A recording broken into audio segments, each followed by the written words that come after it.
You're diving deep in the ocean when you suddenly spot a thought to be extinct species of ancient dinosaur fish. If your immediate impulse is to murder it and serve it as a delicacy to your customers, you might enjoy Dave the Diver, a game about diving and running a sushi restaurant, and farming, and boss fights, Stealth 2, weapons, anime girls, cat romance, seahorse racing, fish breeding, fog navigating, Balatro. It might honestly be quicker to say the things you can't do in Dave the Diver, which I 100%ed over the course of about 45 hours. This game is essentially two halves played simultaneously, one being an adventuring, dive and discover things type journey, and the other a restaurant manager simulator, and both are done pretty well. I won't lie, this scratches the itch of one of my favorite gameplay loops of go collect things and come back and build your empire, so I might be a little biased. The diving has you constantly discovering new creatures, areas, weapons, and progressing the story, while the restaurant is having you build menus, serve VIP customers, manage a farm, and raise fish. The best way I can describe this game is that everything from the characters to the cutscenes to the pixel art is just so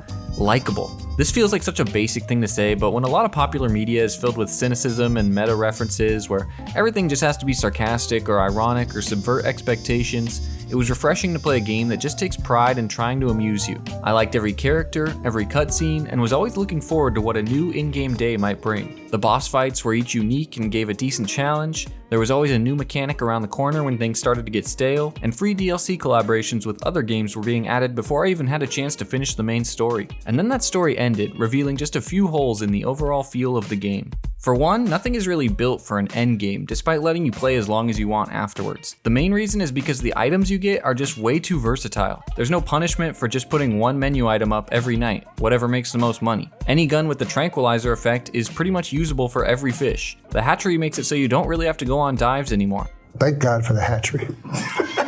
And I know this type of optimization is a bit unavoidable when it comes to endgames, but usually there's some big item or reward that you're grinding for in the process. Unfortunately, that's not the case here. You can make more money from the restaurant, but there's not much to spend it on besides employees that will make more money for the restaurant. There's no real benefit to buying decorations or expanding the farm.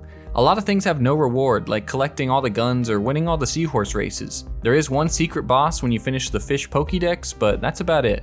And honestly, this is fine, not every game needs to continue, but here it just feels like a missed opportunity, especially combined with a story pacing that lets you finish the main game way before maxing out your stats and restaurant. I did want to play more, but there was just nothing to really work towards besides grabbing the last few achievements, and I'm not the type of player to just vibe in a world with no real goals. During the course of the game, there was also a ton of extra content dumped on you, from phone apps to collection quests to a bunch of time padding mini games.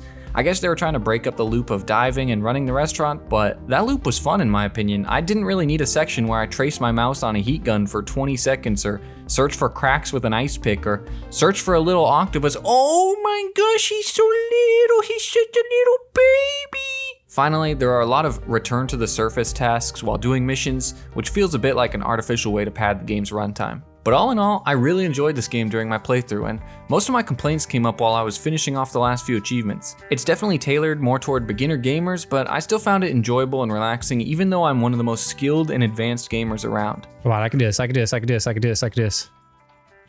Like I said earlier, not every game needs massive replayability, but in Dave the Diver's case, I was left wanting a bit more. I would give this game an 8 out of 10 for one playthrough and maybe a 7 out of 10 if you're a completionist. The best thing about it is that you can just tell it was made with a lot of love. All of this avoids the elephant in the room though, and that is that Dave the Diver does appear on the Woke Games spreadsheet due to having a black chef and a fat main character, which of course drops its score to -30 out of 10. Get these politics out of my game!